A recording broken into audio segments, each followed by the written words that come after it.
ఇప్పుడేమో రేవంత్ రెడ్డి గారు వెళ్ళి ప్రారంభోత్సవం చేయడానికి పోతున్నారు అని ఒక ప్రకటన చదివాను నేను.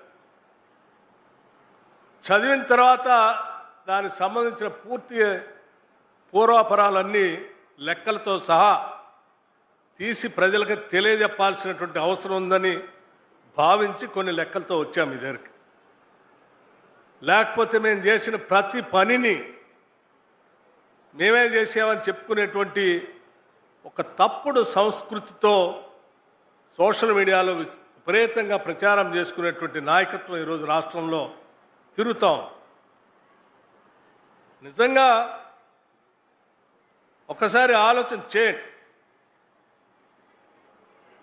ఈరోజు రాష్ట్రంలో దాదాపు ఈ ప్రభుత్వం ఏర్పడిన తర్వాత 2023 నుంచి 8,922 కోట్ల రూపాయలతో ప్రభుత్వ ఆసుపత్రులకు సంబంధించినటువంటి ఖర్చుని పెట్టి తద్వారా ఇటువంటి భవంతులు అనేకం ఈరోజు రాష్ట్ర ప్రభుత్వం పూర్తి చేయబోతాం. ఈరోజు ఉదాహరణకి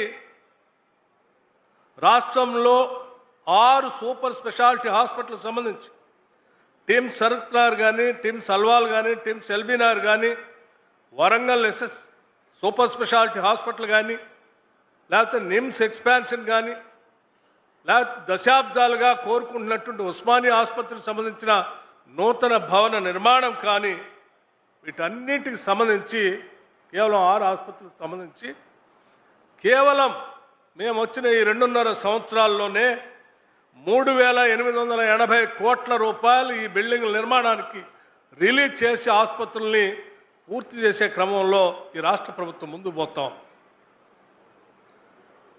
మరి ఈరోజు స్టేట్మెంట్ ఇచ్చినటువంటి పెద్ద మనిషి ఏం చేశాడంటే ఆ లెక్క కూడా నేను చెప్తాను.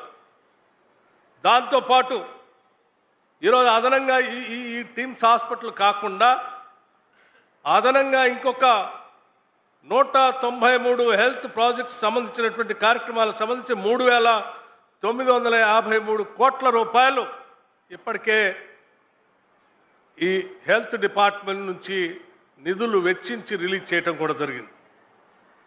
అలాగా ఈ పనులు చేయటానికి రాష్ట్ర ప్రభుత్వం ముఖ్యంగా ముఖ్యమంత్రి రేవంత్ రెడ్డి గారు, అట్లాగే హెల్త్ మినిస్టర్ దామోదర్ రాజ నరసింహ గారు ప్రత్యేకంగా చొరవ తీసుకొని మనం వైద్యం మీద ప్రత్యేక దృష్టి పెట్టాలి, ఈ రాష్ట్రంలో ఉన్నటువంటి తెలంగాణ ప్రజల యొక్క ఆరోగ్యం పైన ఫోకస్గా పనిచేయాలనేటువంటి ఆలోచనతో నిధులు కొంత కొరత ఉన్నప్పటికి కూడా ప్రత్యేకంగా అక్టోబర్ నెల నుంచి జూలై వరకు యాక్సలరేటెడ్ పేమెంట్స్ కూడా చేయాలనేటువంటి ఆలోచనతో కేవలం అక్టోబర్ నుంచి జూలై వరకు 1,452 కోట్ల రూపాయలు ప్రత్యేకంగా ఈ భవనాలు కంప్లీట్ కావటానికి నిధులు కేటాయించాలని చెప్పి ఆ నిధులు రిలీజ్ చేయించినటువంటి వృత్తాంతం కూడా మీ దృష్టికి నేను తీసుకొని రాదలుచుకున్నాను.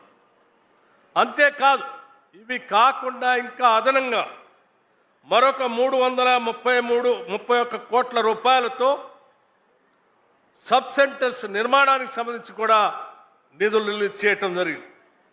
ఇవన్నీ కలిపి ఇప్పటికీ 8,922 కోట్ల రూపాయలు కేవలం ఈ 2.5 సంవత్సరంలోనే వైద్య శాఖకు సంబంధించి పనులు చేపించి నిధులు రిలీజ్ చేయించినటువంటి దృష్టాంతం ఇది.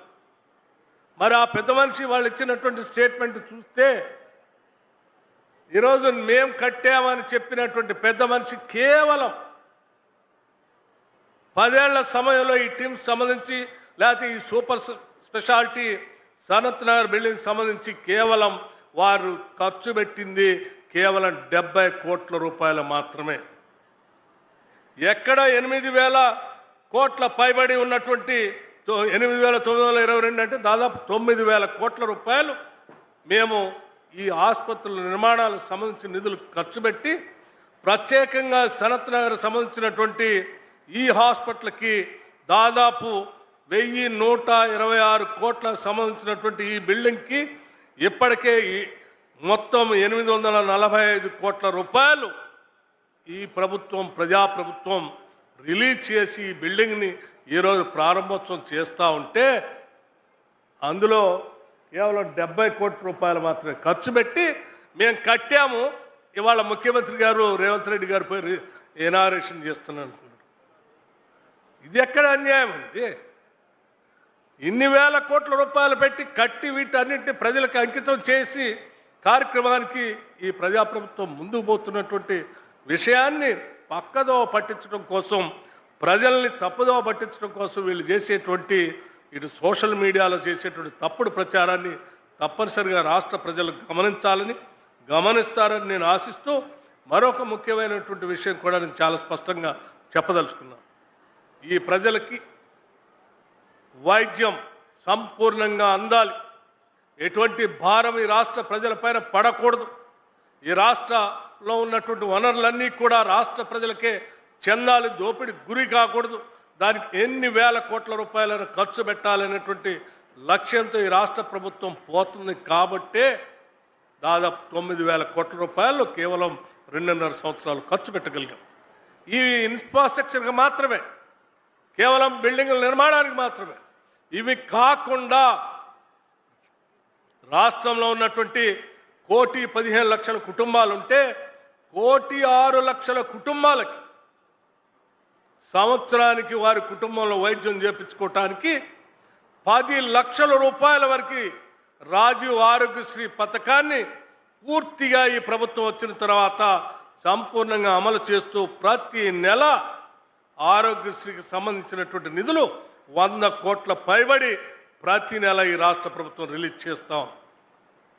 ఇటు బిల్డింగ్ ఇన్ఫ్రాస్ట్రక్చర్, వైద్యం చేయించుకున్నటువంటి పేదవాళ్ళకి ఆరోగ్యశ్రీకి సంబంధించిన నిధులు, అట్లాగే ఈ ఆసుపత్రుల్లో కట్టినటువంటి వాటిలో కావలసిన సామాగ్రి కోసం వెచ్చించే నిధులు, వీటన్నిటిపైన ప్రత్యేక దృష్టి సారించి ముందుకు పోతా ఉన్నాం. కాబట్టే కేవలం 2.5 సంవత్సరాల్లో ఇటువంటి సూపర్ స్పెషాలిటీ హాస్పిటల్స్ని పూర్తి చేస్తూ, ఇంకా ఇది ఒక్కటి ఆరంభం మాత్రమే. ఇది కేవలం ఆరంభం మాత్రమే. అనేక ఆసుపత్రుల్లో ఈ సంవత్సర కాలంలోనే పూర్తి స్థాయిలో పెద్ద ఎత్తున సూపర్ స్పెషాలిటీ బిల్డింగులు ప్రారంభం చేస్తూ వేల బెడ్స్ రాష్ట్ర ప్రజలకు అందుబాటులోకి వచ్చేటువంటి కార్యక్రమాన్ని రాష్ట్ర ప్రభుత్వం ముందుకు తీసుకొని పోతుంది. ఈ ప్రభుత్వ వైద్యం, ఈ శాఖ ప్రజలకి అంకితం చేస్తూ రాష్ట్ర ప్రభుత్వం పనిచేస్తుందన్న సంగతి మీ అందరికీ తెలియజెప్పాలనేటువంటి ఆలోచనతోనే 2 విషయాలు చెప్తూ మీ అందరికీ మరొక్కసారి రాష్ట్ర ప్రజలందరికీ కూడా నేను ఇటువంటి గొప్ప సూపర్ స్పెషాలిటీ హాస్పిటల్స్ అందుబాటులో తీసుకుని వస్తున్నందుకు అటు ముఖ్యమంత్రి గారికి, ఇటు హెల్త్ మినిస్టర్ గారికి నేను ప్రత్యేకమైనటువంటి అభినందనలు తెలియజేస్తూ, పేద ప్రజలందరికీ అందుబాటులోకి వస్తున్నటువంటి ఇవన్నీ ఆధునిక దేవాలయాల్లాగా భవిష్యత్తులో పనికొస్తాయని ఆశిస్తూ ముగిస్తా ఉన్నాను. నమస్కారం.